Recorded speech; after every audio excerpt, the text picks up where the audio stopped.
Hello guys, स्वागत है आपका क्रेज जेयर के एपिसोड नंबर 26 में। चलिए इसके एक्सप्लेनेशन को स्टार्ट करते हैं। तो जैसे कि हमने लास्ट एपिसोड के एंड में देखा था, उन्हीं दो बंदों को जो कि यहाँ पे युल ताइशी को बहुत ज़्यादा पीट देते हैं। पीट देने के बाद वो सीधे की तरफ जा रहे होता है, जबकि एक बंदा कह रहा होता है कि वो सभी लोग जो कि टियर क्रीक विलेज के रहने वाले हैं, वो सभी लोग हमारे लिए बहुत ज़्यादा मतलब यूजलेस है, यानी हमारे लिए बिल्कुल भी काम के नहीं है। जबकि दूसरा वाला कह रहा होता है तुम्हें ज़्यादा फिक्र करने की ज़रूरत नहीं, भले वो हमारे लिए यूजलेस है, और उनके जितने भी बच्चे हैं, चिल्ड्रन है, वो सारे हमारे लिए बहुत ज़्यादा यूजफुल है। हमने उन बच्चों को बताया है कि जब वो यहाँ पे ठीक से काम करेंगे और हमारी इन ड्रग्स को बनाने में हेल्प करेंगे तो हम उनके पेरेंट्स को यहाँ पे रिलीज कर देंगे और वो अच्छे से अपने पेरेंट्स के साथ रह पाएंगे। पर उन बच्चों को नहीं पता कि हम उनसे दिन रात काम करवाएंगे, और जबकि उनके जो पेरेंट्स है वो पूरी तरह से ड्रग एडिक्टेड हो चुके हैं, यानी उनको ड्रग्स की आदत लग गई है, वो भी ड्रग्स लेने लगे हैं, यानी उनके बच्चे के पेरेंट्स भी। कि फिर से वो बंदा कहता है पहले वाला कि हाँ बिल्कुल तुमने सही कहा, वो सभी लोग ड्रग्स के पीछे पागल हो गए, उन सभी को सिर्फ ड्रग्स की लत लग गई है। उन छोटे बच्चों को पता ही नहीं, उनके बच्चों को तो पता ही नहीं जो बच्चे बना रहे हैं वो असल में उनके पेरेंट्स ही मतलब ड्रग्स कंज्यूम कर रहे हैं। और ऐसे करके वो टियर क्रीक विलेज के जितने भी रहने वाले लोग होते हैं उन सबका बहुत ज्यादा मजाक उड़ाते हैं। जबकि एक बंदा आगे चलते हुए कह रहा होता है कि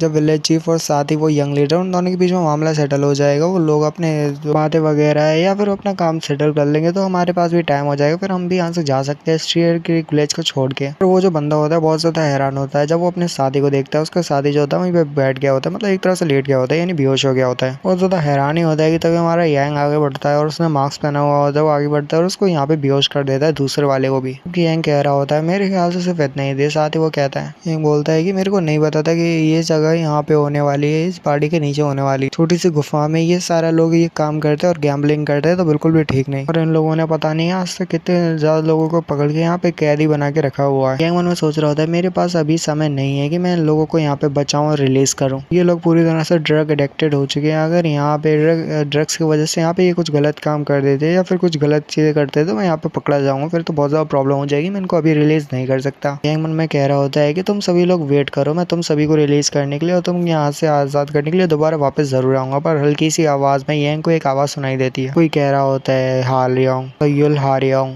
और ये जो होती है ताइशी की आवाज होती है, युल ताइशी की, जो कि अपनी बेटी को बार बार पुकार रहा होता है, जबकि यांग भी उसकी हल्की सी आवाज को सुन लेता है। जब यांग वहां आता है तो युल ताइशी को बहुत ज्यादा गंदी हालत में देखता है, यानी उसे बहुत ज्यादा पीटा गया होता है। यांग युल ताइशी की तरफ देखता है और कहता है तुम तो, और फिर मन में सोचने लगता है। यांग जो होता है सोच रहा होता है कि ये जो युल ताइशी है बहुत ज्यादा जख्मी हालत में, मेरे को कोई भी गलतफहमी नहीं हुई युल ताइशी की है, जैसे कि उसने बताया था, यानी कि वो जो लाइब्रेरी में बंदा था उसने बताया था, सॉरी मतलब दिखाया था, बिल्कुल वैसे यही है युल ताइशी, बिल्कुल वही है। जुआंग में हेवनली डीमन स्क्वाड का लीडर है युल ताइशी, मेरे को कोई भी गलतफहमी नहीं है, ये वही है। यांग जो होता है हमारा जल्दी से युल ताइशी के पास आता है और कहता है तुम क्या ठीक हो, बिल्कुल ठीक हो ना। यांग कहता है ये तो पूरी तरह से बहुत ज्यादा जख्मी है, बहुत ज्यादा बुरी कंडीशन में, इसकी जितनी भी वेन्स है वो पूरी तरह से बर्बाद हो चुकी है। बर्बाद तो नहीं बोलेंगे, वो जख्मी बोलेंगे, उसको बहुत ज्यादा जख्मी हो चुकी है। और यांग कहता है ये सब उस ड्रग्स की वजह से, ये ड्रग्स को अडिक्टेड हो चुका था, यानी उस ड्रग्स को लेना चाहता था, तो ड्रग्स का ज्यादा लेने की वजह से ये इसकी वेन्स ऐसी हो गई है। यांग बोल रहा होता है वैसे तो कोई तकलीफ नहीं, मैं आराम से इसको ठीक कर सकता हूँ वैसे तो, बट इसका जो सर है यही सबसे बड़ी ज्यादा प्रॉब्लम है, मतलब इसका जो माइंड है वही सबसे ज्यादा बड़ी प्रॉब्लम है। और फिर वो जो होता है हमारे यांग जो होता है यहाँ पे 2 प्रेशर पॉइंट के नाम बोलता है और कहता है ये जोन ऑफ प्रेशर पॉइंट पूरी तरह से ब्लॉक कर दिए गए, सील हो चुके हैं, अगर ऐसे चलता रहा तो ये बंदा तो बहुत जल्दी मारा जाएगा यहीं पे। युल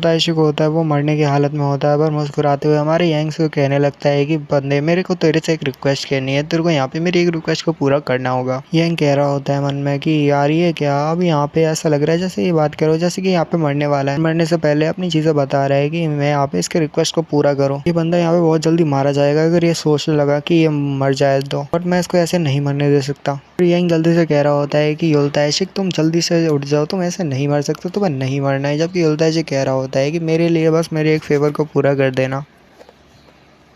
जी पता नहीं ये कहता है कि किसी को भी पता नहीं चलना चाहिए कि आखिर मैं मर चुका हूँ। यांग जो होता है बहुत ज्यादा उदास हो जाता है जब उसे लगता है कि यहाँ पे कोई भी होप नहीं है या युल ताइशी को बचाने की, फिर मन में सोच रहा होता है कि ये कमीना युल ताइशी की मरने से पहले भी यहाँ पे ये बोल सकता था कि मैं इसकी जान बचा लूँ या फिर इसका बदला लूँ, पर जरा ये देखो ये यहाँ पे बोल कह रहा है कि मैं यहाँ पे ये बात को छुपा के रखूँ कि तुम मर चुके हैं, यानी युल ताइशी मर चुका है, वो भी तुम्हारी डॉटर हारियोंग से। मैं यहाँ पे ऐसे बिना कुछ किए यहाँ पे इसको मरने तो नहीं दे सकता, मैं इसको मरने यहाँ पे बिल्कुल बिल्कुल नहीं दे सकता। यांग जो होता है युलताइशी की तरफ देख रहा होता है और अपने दिमाग का कुछ ना कुछ प्रयोग कर रहा होता है कि कैसे वो युलताइशी को बचा सकता है। फिर वो मन में सोच रहा होता है, यांग कह रहा होता है मन में कि इसकी जो एनर्जी और इसका ब्लड है वो पूरी तरह से कम होता जा रहा है, धीरे धीरे करके वो बहुत ज्यादा कम हो रहा है। मैं क्या करूँ, क्या मैं इसको मरने दूँ यहीं पे? यांग कहता है नहीं, मेरे ख्याल से मैं इसको नहीं मरने दे सकता। भले ही ये बहुत ज्यादा मुश्किल है इसको बचाना, बट यहाँ पे अभी भी एक रास्ता है जिससे मैं इसको शायद से बचा सकता हूँ। फिर वो बॉडी करेक्शन इन्फ्यूजन करता है। यांग कहता है ये एक ऐसी तरह की टेक्निक है जिससे मेरी जो बॉडी की इनर एनर्जी है वो इसकी बॉडी में चली जाएगी, जिससे बहुत जल्दी हील हो जाएगा और जितने भी इसके प्रेशर पॉइंट जो कि सील हो चुके हैं वो भी यहाँ पे अनलॉक हो जाएंगे। और वैसे ये बहुत ज्यादा हार्ड तो नहीं है इसकी वेसल वेन को मतलब ठीक करना, मतलब ब्लड वेन्स को ठीक करना, पर इसकी एनर्जी को फिक्स करना ये बहुत ज्यादा। यांग कहता है कि चलो ये सब छोड़, मतलब ये सब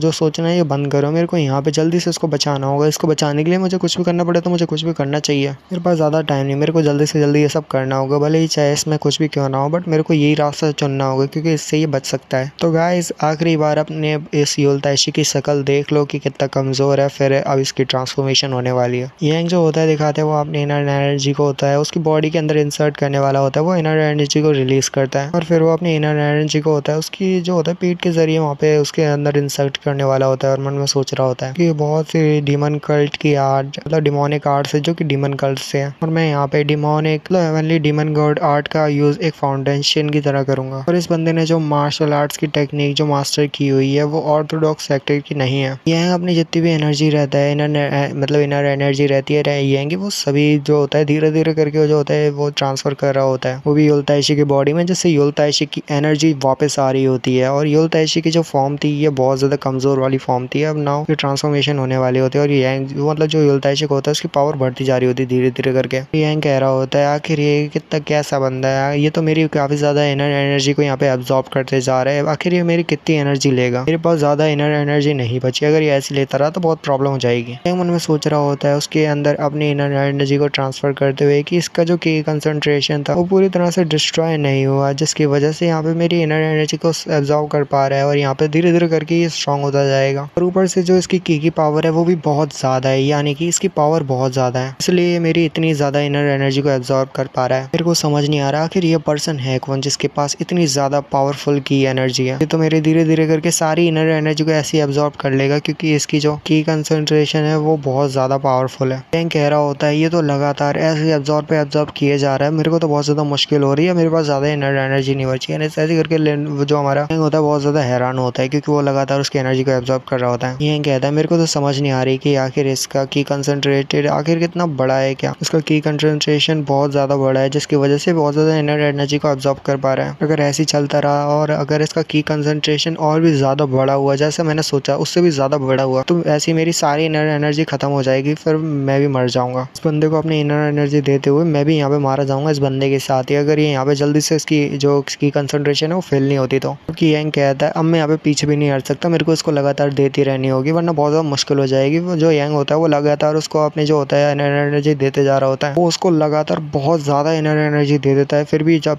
तक उसकी की कंसंट्रेशन फुल नहीं हो जाए यांग जो होता है उसको लगातार देते जा रहा होता है। मैं सोच रहा होता है ये क्या ये और कितनी ज्यादा एनर्जी को एब्जॉर्ब करेगा। फिर यांग भी हार नहीं मानता, फिर वो और अपनी पावर को रिलीज करता है और साथ ही अपनी और भी ज्यादा इनर एनर्जी को जो होता है ट्रांसफर करता है युलताइशी की बॉडी में और कहता है 60 ईयर 180 ईयर। युलताइशी भी यहाँ पे एक थोड़ी बहुत चीख मारता है और साथ ही यांग को दिखाता है जो कि कह रहा होता है ये तो अभी भी लगातार एब्जॉर्ब किए जा रहा है अपनी मेरी जो है इनर एनर्जी को ये लगातार एब्जॉर्ब किए जा रहा है। फिर यांग जो होता है अपनी लिमिट पे आ जाता है और कहता है बस बहुत हुआ, मैं इससे ज्यादा नहीं कर सकता, 240 ईयर नाउ ट्रांसफॉर्मेशन कंप्लीट। और हमारे जो युलताइशी का उसकी बॉडी बाहर निकलती है, भाई साहब क्या पावरफुल लग रहा है। और इसी युलताइशी के साथ ये वाला एपिसोड यहीं पे खत्म हो जाता है। ये वीडियो एंजॉय लीव लाइक अगर आपको पसंद आता है मिलते हैं अगले वीडियो में, तो sign up is goodbye, मिलते हैं अगले वीडियो में, बाय बाय बाय बाय।